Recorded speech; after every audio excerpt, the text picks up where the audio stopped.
I was making coffee when my phone buzzed, one of those small interruptions that usually means a calendar alert or spam call. But this time, it was different. The name on the screen stopped me cold. Mrs. Whitlow, our old neighbor. I hadn't heard from her in nearly 5 years. Just seeing her name brought back memories I'd spent years trying to bury. Neighborhood potlucks, that endless white picket fence, the way she always smelled faintly of lavender and cigarette smoke. The message she sent was short. No greeting, no context. Just one line. "I'm so sorry about your parents. I can't believe what I saw today." A chill crept down my spine. I tapped on the attached video. It opened to the interior of a church. A familiar one. St. Jude's Anglican Cathedral. The same place my family used to take me for Christmas Eve services when I was little. My throat tightened. The camera zoomed slowly, unsteadily toward the front of the sanctuary. 2 people stood at the podium. My parents. My mother, Lydia, dressed in black lace and pearls, dabbing tears with a tissue that somehow stayed perfectly folded. My father, Grant, rigid as stone, reading from a folded paper with what looked like trembling hands. Behind them sat a closed casket, and next to it, my photograph, framed, surrounded by white lilies. My name etched into the screen in gold letters. I froze. No, no, no, no, this couldn't be real. The voice that echoed through the video was unmistakably my father's. Calm, clear, controlled. Celeste was always a complicated soul, but we loved her. We did everything we could to bring her back into the light. I couldn't breathe. My vision blurred. He was reading a eulogy, my obituary. Though she left this world far too young, we pray her soul has found the peace she couldn't find in life. My knees buckled. I sat down on the kitchen floor, phone still in hand, because I wasn't dead. I was very much alive, in my apartment in Vancouver, breathing, trembling, and watching the people who raised me pretend I no longer existed. I played the video again, and again. Every time, their performance became clearer. My mother's tearful sniffles, perfectly timed. My father's hand resting heavily on the casket, the choir humming something soft and tragic in the background. But there was no grief in their faces. There was only performance. Polished, controlled, intentional. They weren't mourning me. They were erasing me. I gripped the edge of the kitchen counter, trying to steady myself. Why would they do this? We hadn't spoken in 3 years, not since they disowned me. But a funeral? An entire ceremony, complete with flowers, guests, and eulogies? For someone still breathing? I watched the video to the end. The camera panned across the crowd. Relatives I hadn't seen in years, old family friends, even my childhood piano teacher. All of them sitting there, heads bowed, wearing black, mourning me. Not a single one had tried to contact me. I wasn't just forgotten. I was gone. It wasn't always this way. There was a time I believed family meant protection, loyalty, unbreakable bonds. That illusion shattered 3 years ago. It started with a scandal. $75,000 missing from the family business. My parents were panicking. I had been the bookkeeper for Morgan and Associates at the time, trying to help out between jobs. I knew the books inside and out, but I also knew the truth. I didn't take the money. Sabrina did. My younger sister, the golden child. The one who could do no wrong. She was addicted to luxury, constantly maxing out credit cards, borrowing money behind closed doors. But instead of confronting her, my parents turned to me, the troubled one, the convenient scapegoat. I still remember what my mother said to me in the kitchen that day. Better to sacrifice one daughter than lose both. And my father? He wouldn't even look me in the eye. You've humiliated us. You're no longer our daughter. That night, they cut me off. No warning, no support, no goodbye. Just locked doors and a severed phone line. I tried to fight it, called, texted, emailed, but my number was blocked. My messages went unanswered. Even friends and extended family stopped replying, one by one, like I was radioactive. Eventually, I gave up. I moved overseas to Portugal, took a job in a cafe, changed my number, lived quietly, no social media, no birthday posts, just survival.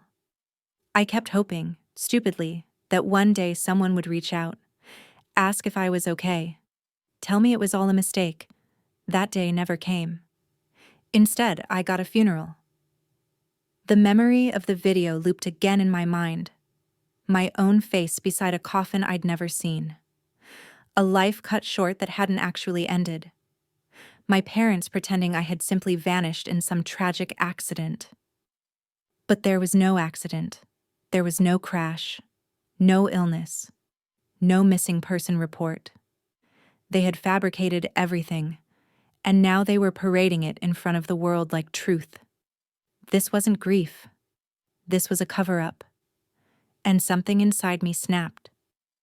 If they wanted me dead, on paper, in memory, in the eyes of everyone I once knew, then they were about to see just how alive I really was. They say betrayal comes quietly, that it creeps in through the cracks when you're not looking, when you're still calling it love. Mine didn't come quietly. It came with a slammed door, a forged accusation, and silence so deafening it reshaped my life. 3 years ago, I was still Celeste Morgan, daughter of Grant and Lydia Morgan, accountant, oldest child, and the quiet one. I wasn't flashy like Sabrina, my younger sister. I didn't crave attention. I preferred numbers, structure, and late-night budgeting sessions over high-end boutiques or champagne brunches. So when the money went missing, $75,000 from the Morgan & Associates business account, it should have been obvious who did it. But Sabrina was untouchable. She always had a way of wriggling out of trouble, and our parents always gave her the benefit of the doubt. She was charismatic, beautiful, the center of attention. I was the opposite, grounded, behind the scenes, rarely noticed unless something went wrong. And when it did go wrong, I was the one standing in the blast radius. It started with whispers. The books aren't balancing. Someone's been withdrawing without authorization. And then, late one evening, I was called into the office. My mother's voice was clipped. My father's jaw clenched. They had already made their decision before I walked in.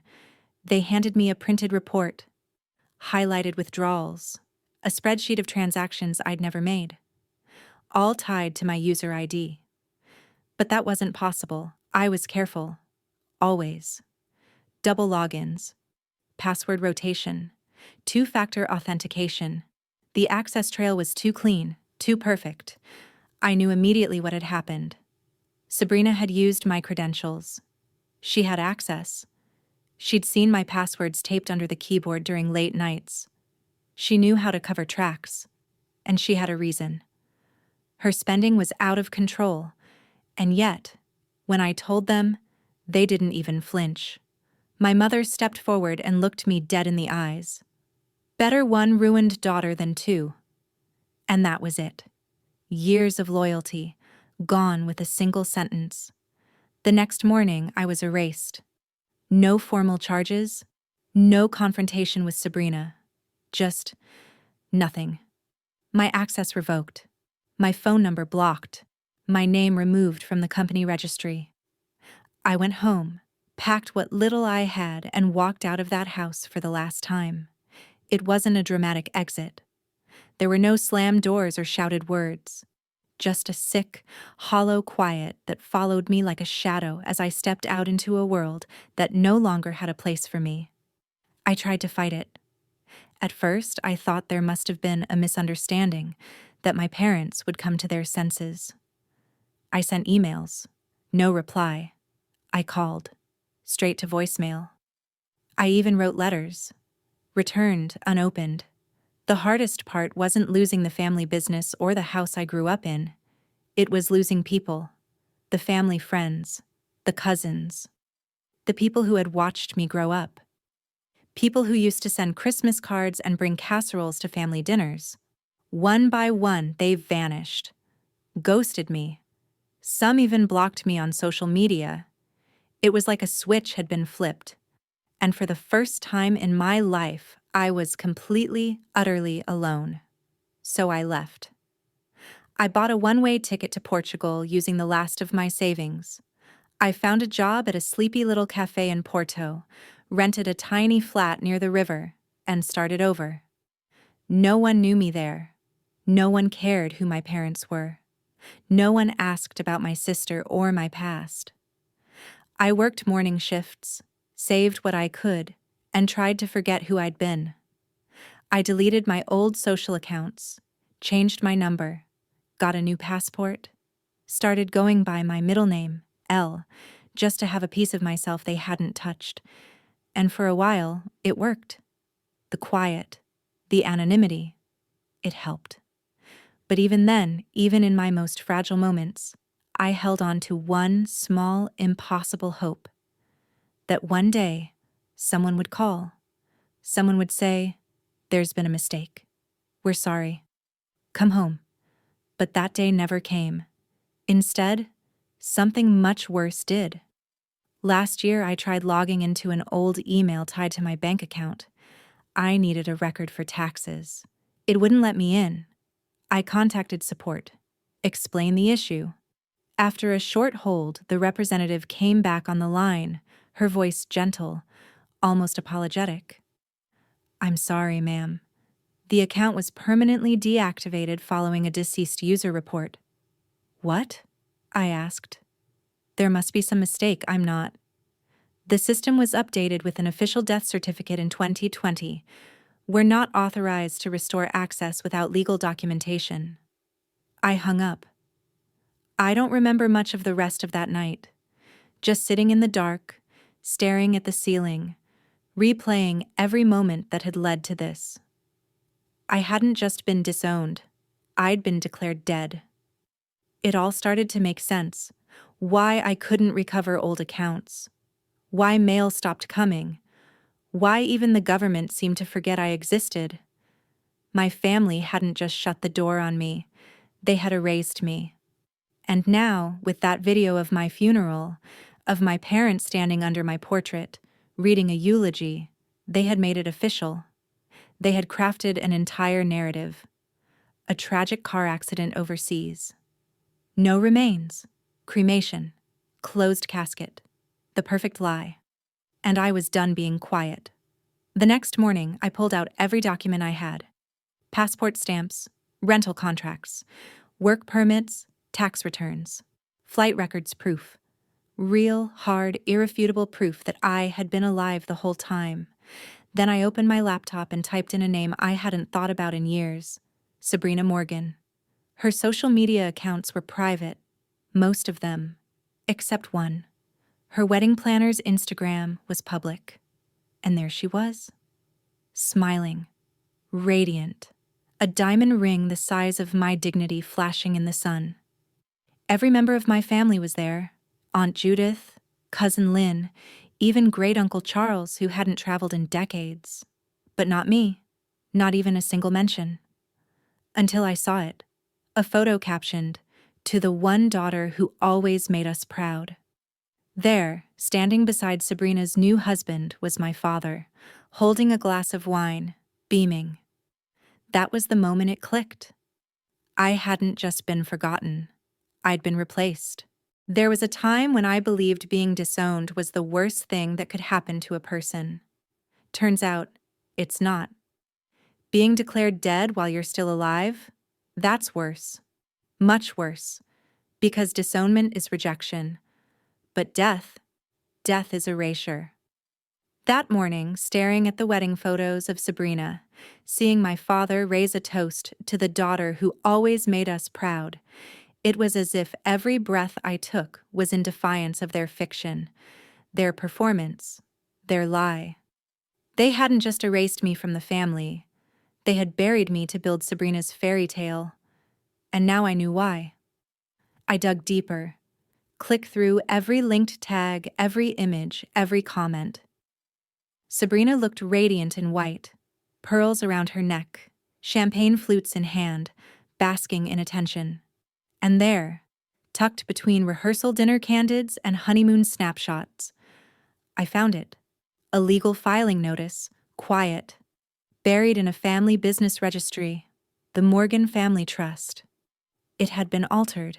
The line item that used to bear my name, Celeste M. Morgan, was now blank. And 6 months after my death, every dollar in that trust fund had been transferred. To Sabrina. College funds, investment accounts, inheritance savings my grandparents set up when I was born. All of it, gone. The realization hit like a tidal wave. They hadn't killed me in words and paperwork because they were grieving or ashamed. They had done it to steal from me, to take everything and make sure I could never fight back. You can't contest a will if you're dead.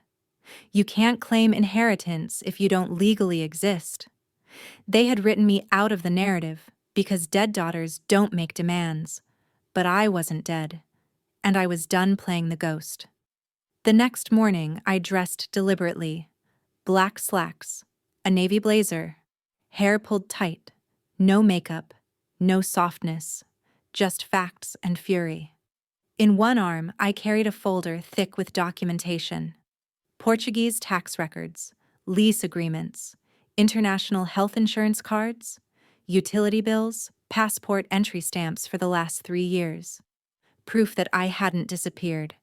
Proof that I had survived. And I walked into the law offices of Grayson and Finch, one of the top civil litigation firms in Vancouver. A young attorney named Alexis Marin greeted me in the waiting room. She looked about my age, maybe a few years younger. Poised, curious, kind. "What can I help you with today?" I sat across from her and placed the death certificate on the table. "I want to challenge my own death." She blinked. I watched as she read the document, issued under the British Columbia Office of Vital Statistics. It was official, stamped, registered, a complete forgery.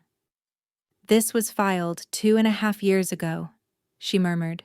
"Signed by your parents. The cause of death is listed as fatal overseas vehicle incident. Do you have evidence to the contrary?" I slid the folder across to her. She opened it. One by one, she pulled out documents. Chronological. Clean. Undeniable. With each page, her eyebrows rose. By the time she reached the notarized rental agreement from Porto with my live signature and immigration stamp, she let out a low exhale. "Okay," she said. This is unprecedented, but not impossible." "What happens now?" I asked. "We file a motion to revoke the declaration of death," she said, "and we simultaneously launch a fraud and identity theft complaint. But—" She hesitated. "But? This could get messy. Media attention, hearings. Your family might try to spin the narrative." I met her gaze. "Let them." Later that night, back in my apartment, I stood by the window watching the Vancouver skyline flicker. I thought of the life I'd built, the friendships I'd kept distant, the relationships I never let bloom, all because I was carrying the weight of being forgotten. But not anymore. I didn't care if it got messy. I didn't care if it made headlines. I had been erased for their convenience. Now I was going to be resurrected on my terms, and the timing couldn't have been more perfect. That same night, I received a message from an unknown number. Just one line. "They're holding a memorial for you next Sunday at St. Jude's." No name. No explanation. But it didn't matter. I knew where it was. I knew what it meant. They were going to do it again. A second performance. A memorial this time. Probably a more public one. A church full of sympathizers. Maybe even a donation plate passed in my name. Sabrina's big debut as the grieving sister. My parents repolishing their heartbroken image. They were about to bury me again. Only this time, I would be there. I didn't sleep that night. Instead, I mapped it out like a mission. Legal motion, filed by Thursday, certified documentation, stamped and ready. Audio recorder, hidden in my pocket. Outfit, black coat, dark sunglasses, and a hard expression no one could misread. I wasn't walking into that church to mourn. I was walking in to reclaim my name. And when Sunday arrived, St. Jude's had never looked so full. The steps were lined with black cars, the doors flung wide. The inside was dim, quiet, reverent. Organ music swelled as mourners shuffled in, whispering and weeping. From across the street, I watched. And then, when the silence began, when the priest said, "Let us now stand for a moment of silence in memory of Celeste Morgan," I stepped forward. Each stride was slow, purposeful, measured. The heavy oak doors creaked open like a tomb. The light poured in behind me, and the moment I entered, the entire room froze. The moment I stepped into St. Jude's, time fractured. The overhead lights caught the outline of my black coat like a shadow returning from exile. Every step echoed, sharp, deliberate, on the stone aisle, cutting through the silence like a blade. Click, click, click. My heels struck the floor with measured defiance. People turned. Gasps fluttered through the church like the first gust of a storm. A child's voice whispered somewhere in the pews, "Mom, is that her?" I didn't stop walking. Not when the priest froze mid-blessing. Not when the organist missed a note. Not even when the woman who gave birth to me dropped her lace handkerchief and fainted in slow motion onto the front pew like a Shakespearean actress. My father's wine glass slipped from his fingers, shattering into silence. Sabrina just stood there, stunned. Her perfect curls frozen, her jaw locked, her fingers still curled around the microphone she'd been holding to eulogize me. Only now the dead girl had come to listen. I reached the front of the church, my own photo towering above me, a smile I no longer wore, a face they tried to bury. I turned to face the crowd, people I hadn't seen in years, former neighbors, old co-workers, family friends, even a few distant cousins who'd ghosted me the moment the scandal hit.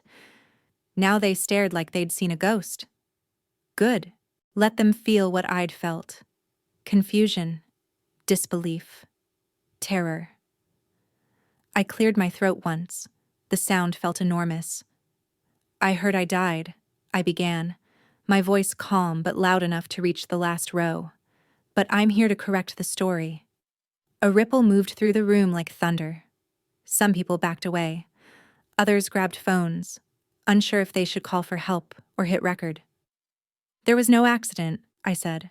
"No tragic crash, no casket, no cremation. Just a lie. Signed, stamped, and sold." I reached into my coat pocket and pulled out the manila envelope I'd carried all week.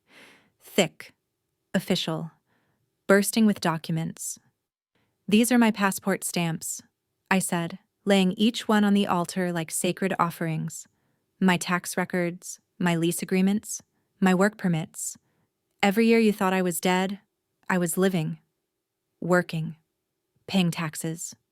The only thing I lost," I paused, "was all of you." The room was still. I turned slowly, my gaze landing on my father. "You told the world I died." His face was ashen. He opened his mouth, but no sound came. "You signed a certificate, filed it with the province, and when I was legally gone, you moved on like I never existed." Then I turned to her. "Sabrina."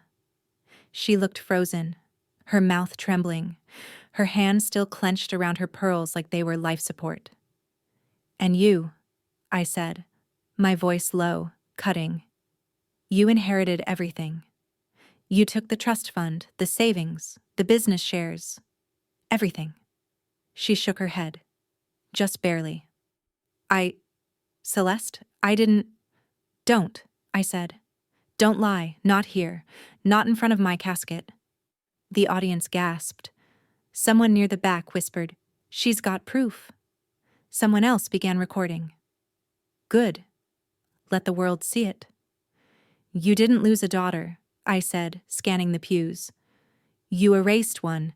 You buried her for money, for image, for convenience." "But here's the thing." I stepped forward, placing both palms flat on the edge of the pulpit, leaning in. "I didn't stay buried." The silence was heavy, a judgment, not a mourning. And then, Sabrina broke it. "You don't understand," she blurted, her voice too high, too brittle. "It wasn't supposed to go this far. Mom said it was just temporary, that we'd fix it." "Fix it?" I echoed. "You held a funeral.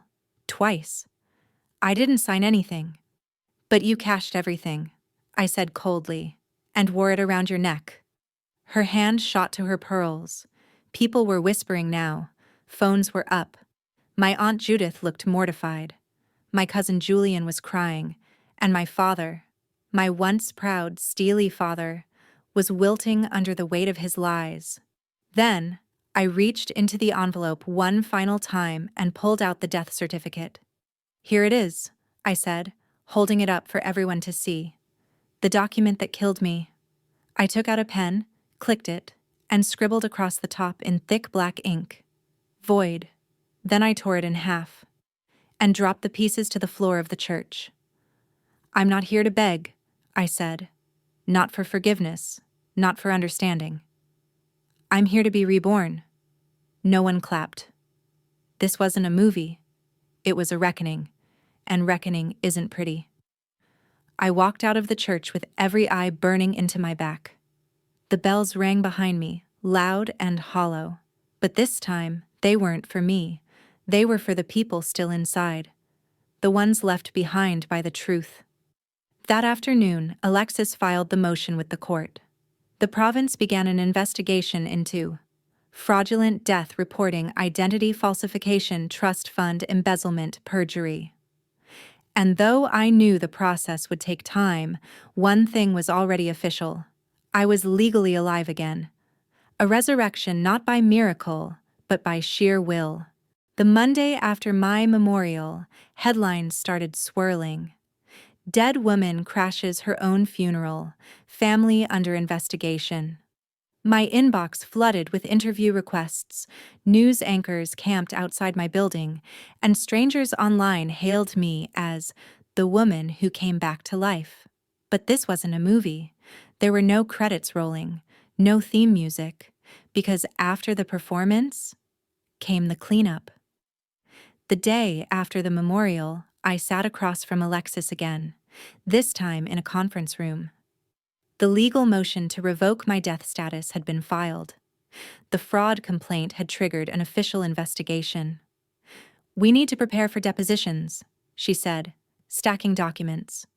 "You'll need to testify to the timeline, the forgery, everything you experienced." I nodded. "I'm ready." "There's something else." She slid a new folder toward me. Inside was a bank statement, my name at the top, but activity long after I had supposedly died. Credit accounts opened, funds moved, money laundered through shell transfers. "They used your death to commit financial fraud," Alexis explained. "Not just the trust fund. Your identity was exploited for other gains. Loans, investments, offshore accounts. So it wasn't just erasure. It was a heist. And I'd been the casualty they stepped over to pull it off." By Wednesday, the government had frozen all accounts tied to my name and launched an audit of the Morgan Family Trust. Subpoenas were issued to my parents, to Sabrina, even to their business manager. The narrative was shifting, and fast. The community that once mourned my loss now questioned why I was declared dead in the first place. And while some of my relatives scrambled to cover themselves, posting vague prayers for healing and "so glad Celeste is safe" statuses on social media, I saw right through it. They weren't sorry I had lived. They were sorry they got caught. But not everyone turned away. That week, I heard from people I hadn't spoken to in years. A message from Mr. Sorensen, my high school English teacher. A voicemail from my childhood friend Miriam. Even Sam, my younger cousin, the only one who'd believed I was alive, sent a voice memo. "You were always the strongest of us, Celeste. I'm sorry I didn't reach out sooner." His words didn't fix everything, but they cracked a window in the wall I'd built. Maybe, just maybe, not everyone believed the lie. Still, the truth was, resurrection didn't fix the emotional wreckage. I was alive. Yes, I was back on paper. But the scars were real. Years lost. Friendships fractured, dreams deferred. I stood in my apartment that Friday night, staring at the boxes I hadn't unpacked since returning from Portugal. The life I'd rebuilt abroad, quiet, anonymous, suddenly felt so far away. I had crossed oceans to disappear, and now I had to rise again, right in front of the people who once tried to destroy me. So I started with one simple act. I bought a whiteboard and wrote 3 goals: restore my name, reclaim what's mine, rebuild on my own terms.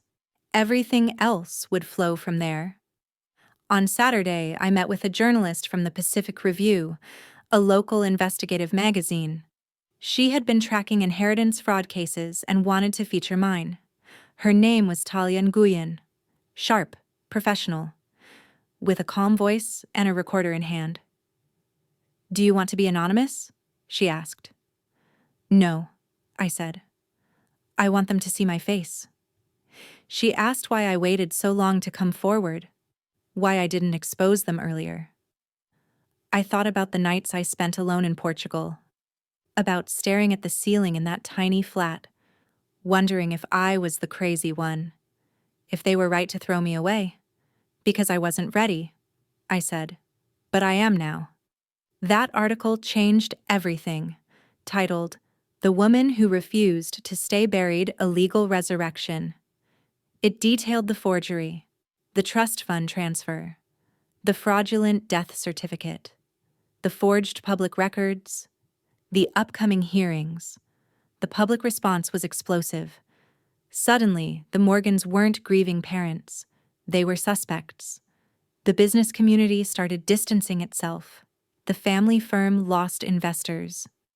Charities rescinded board invitations. And Sabrina's perfect social media presence? Gone overnight. Deleted. Deactivated. She vanished like a ghost. How ironic. The night after the article dropped, I received a letter. Not an email. Not a text. A real letter. Handwritten. Addressed in cursive I recognized instantly. It was from my mother. I didn't open it right away. I let it sit on the counter like a dormant virus. But eventually, curiosity won. Inside, a single sheet. "Celeste, we didn't know what else to do. Everything was falling apart.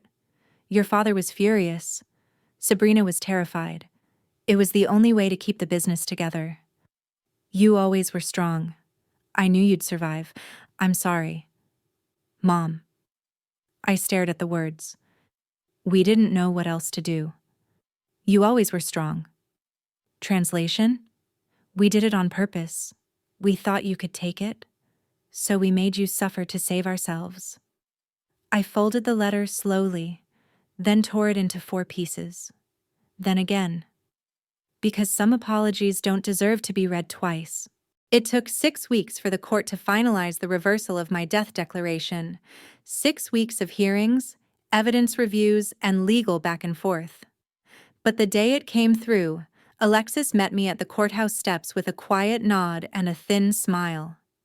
"Congratulations," she said, handing me the updated documents.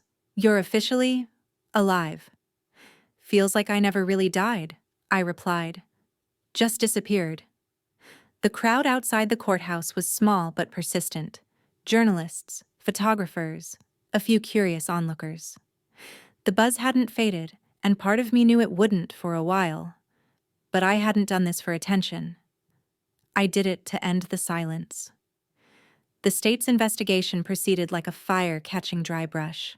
Within 2 months, my parents were charged with filing a false death certificate, financial fraud, and conspiracy to embezzle.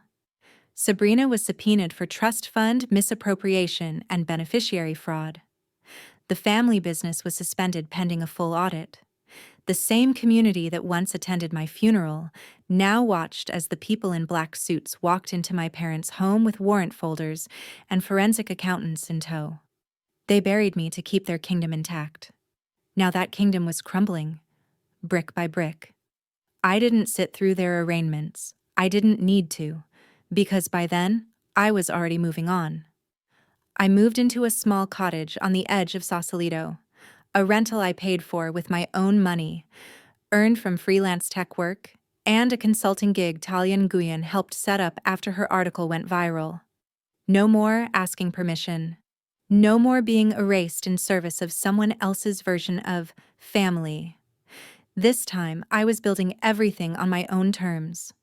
I changed my name, just slightly, from Celeste Morgan to Celeste Morin, a nod to the past. But just different enough to remind myself I wasn't the same girl they tried to erase. I updated my legal documents, my passport, my license. When I stared at the new photo, I saw it. The eyes of someone who didn't need permission to exist. That winter, I received a certified letter in a thick white envelope. It was from the probate court. A formal offer to reclaim the trust fund. The money that had been siphoned to Sabrina under the lie of my death. The account had been frozen, the fraudulent transfers tracked. A restitution offer was prepared. It was mine to accept. And I almost did. But then I thought of the girl I used to be, the one who clung to every dollar, every ounce of approval, every scrap of love from people who would never give it. Instead, I had Alexis draft a new request. Put it in a community fund, I said. A scholarship. For women rebuilding after being cut off by their families. She blinked. You don't want it back? I already got something better. Freedom. Real, unbought, unapologetic freedom. Spring came fast in Northern California, and the sea breeze near the cottage always smelled like salt and new beginnings. I started running again. Wrote for myself. Reached out to Sam, the one cousin who believed me, and invited him for coffee. And one day, I stood barefoot on the sand, watching a wedding party take photos nearby. White dress, gold light, soft laughter. And I didn't feel bitter. I felt alive. Not because they'd apologized, but because I'd stopped needing them to. Sabrina emailed me once. A short message. Do you hate me? I stared at the blinking cursor for a while. Then I typed one sentence. I don't need to hate you anymore. And I hit send. Sometimes people ask me if I regret not confronting them sooner. If I wish I had fought back harder from the start. And sure, maybe life would have been easier if I had. But the truth is, there's power in choosing your moment. I didn't show up at that church because I needed validation. I showed up because I had truth in my hands and peace in my chest. And I wanted them to see exactly what they buried. I was never the problem. I was just the inconvenient witness. And now, I'm the one writing the final chapter.